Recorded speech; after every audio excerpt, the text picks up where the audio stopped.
Hello everyone, welcome back to our channel Study IQ Judiciary. This is me Arjita. Guys I am pretty sure आपने अपनी life में बहुत सारे fake rape cases और false rape cases के बारे में सुना होगा, लेकिन आज के इस पर्टिकुलर सेशन में फॉल्स रेप केस से जुड़ा एक बहुत ही अजीबोगरीब केस मैं आपके साथ डिस्कस करने वाली हूं, ठीक है। बट उसके पहले तो गाइज अगर आप इंस्टाग्राम या टेलीग्राम यूज करते हैं तो आप मेरे साथ कनेक्ट कर सकते हैं इन दोनों सोशल मीडिया प्लेटफॉर्म्स पे अपने डाउट्स, अपने क्वेश्चंस को पूछने के लिए। प्लस सारी इंपॉर्टेंट अपडेट्स भी आपको यहां पे मिलती रहेंगी अगर आप कनेक्टेड रहेंगे तो। ऑल्सो एक इंपॉर्टेंट चीज का ध्यान रखिएगा कि कल से स्टडी IQ जुडिशरी का एक नया बैच है, जुडिशरी कॉम्बो, जो कि शुरू होने जा रहा है। तो अगर आप तैयारी कर रहे हैं किसी भी स्टेट जुडिशरी एग्जामिनेशन की, देन आप हमारे इस बैच को ज्वाइन कर सकते हैं, जिसमें प्रीलिम्स टू इंटरव्यू कंप्लीट तैयारी आपकी करवाई जाती है।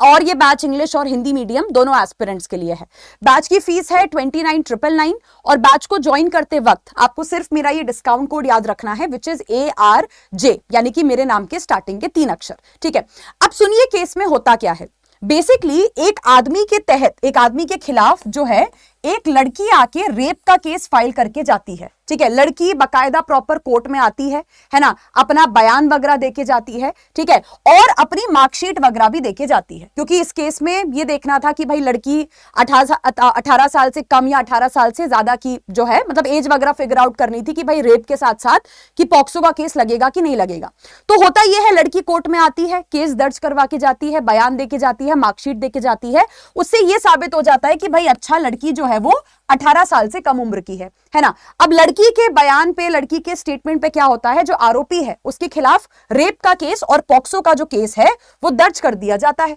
अब केस आगे बढ़ता है और एक दिन जो आरोपी के वकील हैं वो एक बहुत ही अजीबोगरीब चीज आके कोर्ट के अंदर में कहते हैं, ठीक है। जो आरोपी के वकील हैं वो जज को आके बताते हैं कि जज साहब एक प्रॉब्लम है। प्रॉब्लम ये है कि जो लड़की कोर्ट में आके बयान देके गई थी, रेप का केस फाइल करवा के गई थी, ठीक है, और अपनी मार्कशीट भी देके गई थी ये साबित करने के लिए कि मैं 18 साल से कम उम्र की हूं, है ना, वो लड़की तो एक्चुअल में एग्जिस्ट करती ही नहीं है। वो लड़की तो गायब हो चुकी है, लड़की के परिवार वाले भी एग्जिस्ट नहीं करते हैं, और वो जो गवाह जो लड़की के साथ आए थे ये बात कहने के लिए लड़की के साथ रेप हुआ है, वो गवाह भी सारे गायब हो चुके हैं, है ना। तो वकील ने आके कोर्ट को बताया कि भाई असल में जो लड़की, मतलब जिस नाम की लड़की कोर्ट में आई थी और रेप का केस फाइल करके गई थी, उस नाम की तो कोई लड़की एग्जिस्ट नहीं करती है। वो जो मार्कशीट देके गई थी अपनी एज साबित करने के लिए, वो मार्कशीट भी झूठी थी। उसका जो आधार कार्ड वो देके गई थी, ठीक है, आधार कार्ड भी झूठा था, क्योंकि आधार कार्ड के हिसाब से जो एड्रेस था उस एड्रेस पे ऐसी कोई लड़की ही नहीं रहती है, ठीक है। तो अब कोर्ट का भाई दिमाग घूम गया, जज का दिमाग घूम गया। जज ने पुलिस को बोला कि भाई तहकीकात करो, इन्वेस्टिगेशन करो कि ये क्या सही कह रहे हैं वकील साहब। तो पुलिस भी आके कोर्ट को बताती है कि जी जज साहब, वकील साहब तो सही कह रहे हैं, मतलब सच में जो लड़की कोर्ट में आई थी उस नाम की तो कोई लड़की ही नहीं है ना, उसके जो उसने एड्रेस दिया था उस एड्रेस पे ऐसी कोई लड़की यहां पे रहती है, और जो मार्कशीट भी वो देके गई थी स्कूल की, वो भी झूठी यहां पे मार्कशीट थी, है ना। तो कोर्ट को बेसिकली ये पता चलता है कि भाई जो लड़की कोर्ट में आके रेप का केस फाइल करके गई वो मिल ही नहीं रही है, मतलब लड़की ही लापता हो चुकी है, अनट्रेसेबल है ना। उसको कोई जानता कि भाई उस नाम की कोई लड़की है भी कि नहीं है, और रहती है तो यहां पे कहां रहती है, ठीक है। तो अब कोर्ट ने इस केस में बोला कि भाई रुक जाओ, इस केस में थोड़ी और अच्छे से तहकीकात करते हैं। हो सकता है कि भाई कई बार ऐसा होता है ना कि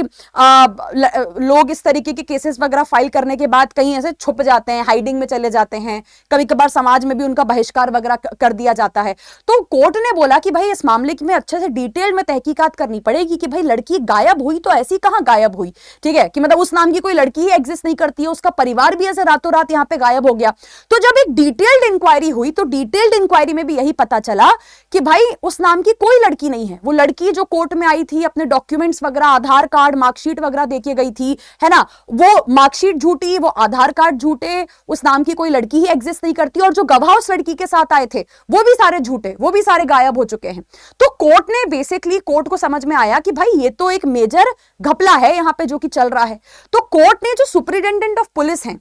SP जो है, उनको कहा कि भैया तुम एक FIR लिखो। अब तुम FIR इस चीज की लिखो कि मतलब वो जो लड़की आई थी ठीक है, वो लड़की आई, लड़की के साथ पूरे गवाह वगैरह आए, लड़की पूरे झूठे डॉक्यूमेंट्स वगैरह देके गई। ये बात साबित करता है कि ये एक सोची समझी साजिश थी, ये कॉन्स्पिरेसी थी एक आदमी को झूठे रेप केस में जो है फंसाने की। अदरवाइज ऐसे थोड़ी ना होता है कि आज एक लड़की कोर्ट में आती है, केस फाइल करती है, डॉक्यूमेंट्स वगैरह देती है, ठीक है, और कल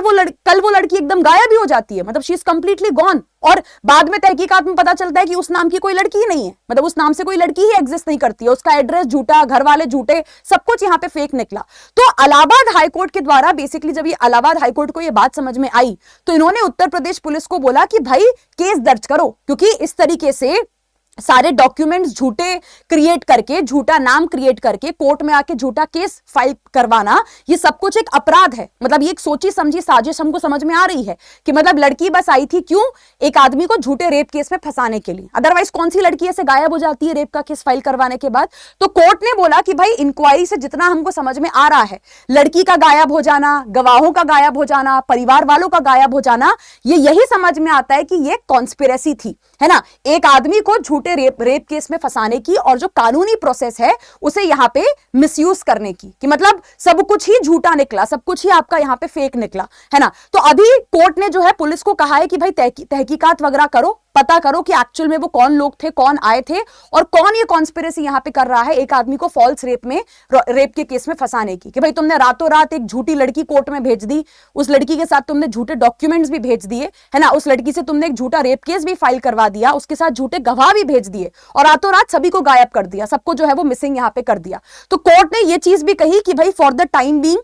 उस बेचारे इनोसेंट आदमी के ऊपर जो ये फॉल्स रेप केस फाइल किया गया है उसको भी अभी हम स्टे करते हैं, उसके ऊपर भी हम यहां पे रोक लगाते हैं। तो गाइस बाय द वे आपकी जानकारी के लिए मैं बता दूं कि इस तरीके से जो लोग किसी भी तरीके का झूठा केस वगैरह फाइल करते हैं ना, सिर्फ रेप की बात नहीं है, जो लोग ऐसे झूठे केसेस फाइल करते हैं उनके लिए प्रॉपर अपराध क्रिएट किए गए हैं भारतीय न्याय संहिता में। क्योंकि भारतीय न्याय संहिता का अगर आप सेक्शन नंबर 248 देखोगे, वो ये कहता है कि किसी भी आदमी को नुकसान पहुंचाने के लिए, किसी भी आदमी को इंजरी पहुंचाने के लिए अगर आप उसके खिलाफ कोई भी झूठा क्रिमिनल केस फाइल करते हैं, कोई भी झूठे क्रिमिनल आरोप अगर आप उसके ऊपर लगाते हैं, तो यह भारतीय न्याय संहिता के 248 में पनिशेबल माना जाता है। सिमिलरली सिर्फ कोर्ट में केस फाइल करने की बात नहीं है, अगर आप किसी आदमी के खिलाफ झूठी एफआईआर भी लिखवाते हो, आप किसी पुलिस वाले को जाके झूठी जानकारी देते हो, आप किसी आदमी के खिलाफ झूठी एफआईआर लिखवाते हो, वो अलग से एक अपराध है, उसकी अलग से सजा आपको देखने को मिलेगी 217 के अंदर में।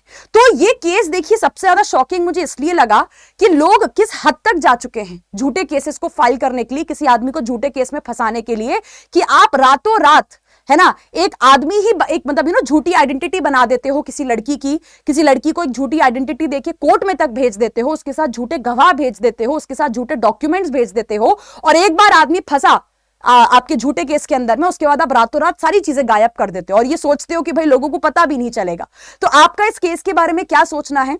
Do let me know in the comment section below. बाकी गाइस जैसे कि मैंने आपको सेशन के स्टार्टिंग में बताया था कि कल से हमारा जुडिशरी कॉम्बो बैच शुरू होने जा रहा है। तो अगर आप तैयारी कर रहे हैं किसी भी स्टेट जुडिशरी एग्जामिनेशन की, देन आप इस बैच को ज्वाइन कर सकते हो, जिसमें prelims to interview complete preparation आपकी करवाई जाती है। प्लस ये बैच इंग्लिश और हिंदी मीडियम दोनों एस्पिरेंट्स के लिए है। बैच की फीस है 29,999 और बैच को ज्वाइन करने के बाद अगर आप ये चाहते हैं कि आपकी गाइड, आपकी मेंटोर मैं बनूं, देन प्लीज मेक श्योर कि बैच ज्वाइन करते वक्त आप इसी डिस्काउंट कोड ARJ को यूज कर रहे हैं। So thank you so much once again guys, take care, all the best for your preparation, bye bye.